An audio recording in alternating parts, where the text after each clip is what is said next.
لمثل هذا فليعمل العاملون لمثل هذا فليعمل العاملون.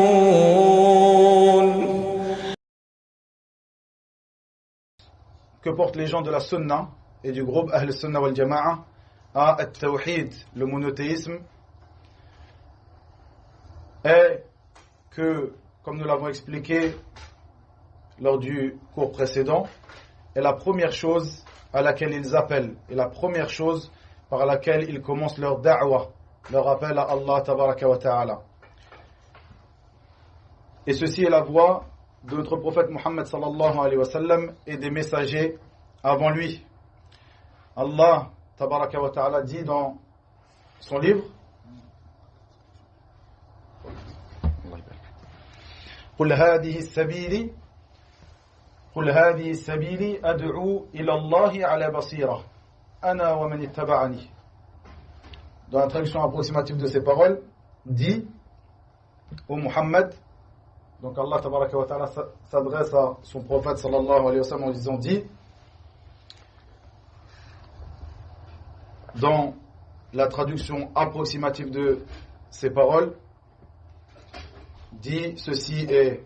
mon chemin, ma voie.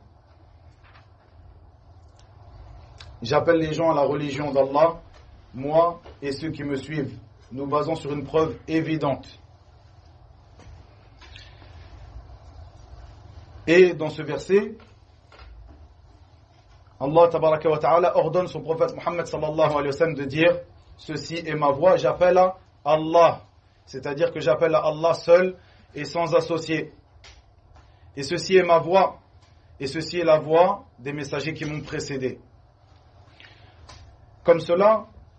ce verset c'est le numéro 108 de la sourate 12, sourate Yusuf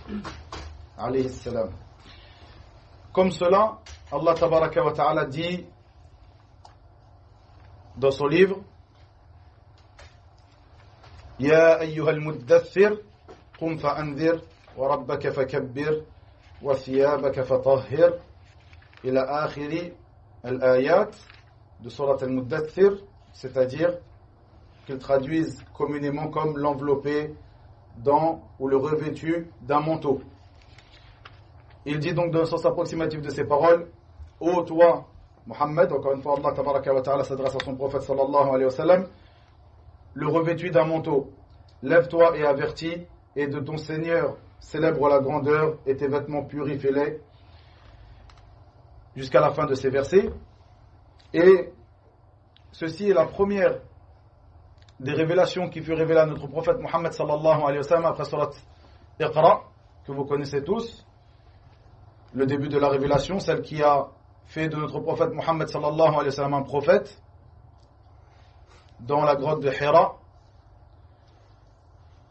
Ensuite, ce dernier est revenu auprès de sa femme Khadija radiyallahu anha, comme vous le savez, puis lui a été révélé à ce moment-là cette sourate al-Muddaththir, ces versets que nous venons de lire, où Allah tabaraka wa ta'ala l'interpelle et lui dit: ô toi le revêtu d'un manteau, lève-toi et avertis. Avertis, c'est-à-dire mets en garde les gens contre al-shirk, ce qui était la religion des gens de Quraysh, du peuple de notre prophète Muhammad sallallahu alayhi wa sallam, et de ton Seigneur célèbre la grandeur, c'est-à-dire célèbre sa grandeur par at-tawhid, par le monothéisme, et tes vêtements purifie-les, c'est-à-dire purifie-les de toutes sortes d'associations. Et ceci, comme je l'ai évoqué, sont les premiers versets qui ont été révélés à notre prophète sallallahu alayhi wa sallam après la première révélation qui est surat Iqra, par laquelle il est devenu prophète, et par ces versets il fut élevé au rang de messager, c'est-à-dire qu'Allah azza wa jalla l'a ordonné de sortir, prêcher sa religion tabaraka wa ta'ala à son peuple. Et comme cela, l'ensemble des messagers ont été envoyés à leur peuple avec cet appel au tawhid, au monothéisme pur, et le fait de mettre en garde leur communauté contre al-shirk, l'association. Comme le dit Allah tabaraka wa ta'ala: وَلَقَدْ بَعَثْنَا فِي كُلِّ أُمَّةٍ رَسُولًا أَنْ يَعْبُدُوا اللَّهَ وَاجْتَنِبُوا الطَّاغُوتَ. Dans le sens approximatif de ces paroles, nous avons certes envoyé à chaque communauté un messager qui leur dit « Adorez Allah, écartez-vous de Taghut ». Ce verset, le verset numéro 36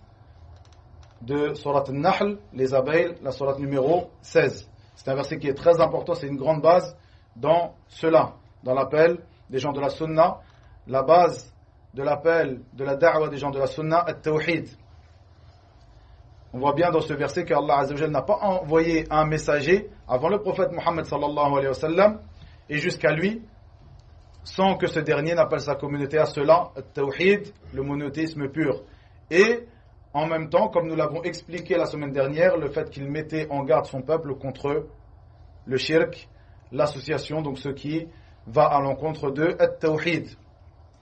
Comme cela, le hadith qui est rapporté par Ibn Abbas, radiyallahu anhuma, comme dans As-Sahihayn, les deux recueils authentiques de l'imam Muslim et de l'imam al-Bukhari,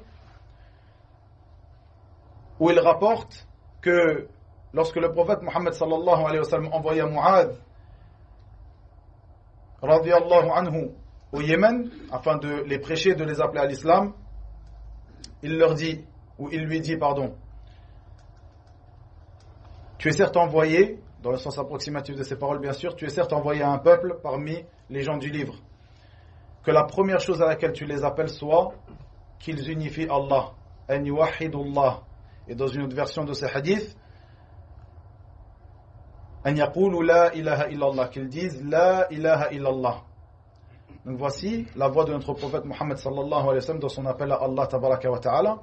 lorsqu'il fut envoyé à sa communauté par Allah tabaraka wa ta'ala, et lorsqu'il envoya lui-même ses messagers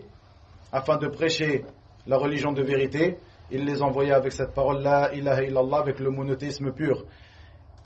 Et c'est bien par cela que nous devons, nous, les gens de la Sunna, lorsque nous souhaitons nous caractériser et être caractérisés par cela, c'est-à-dire que nous faisons partie des gens de la Sunna, c'est bien à cela que nous devons appeler, c'est bien par cela que nous devons commencer notre da'wa, notre prêche, notre appel. Comme je l'ai évoqué la semaine dernière,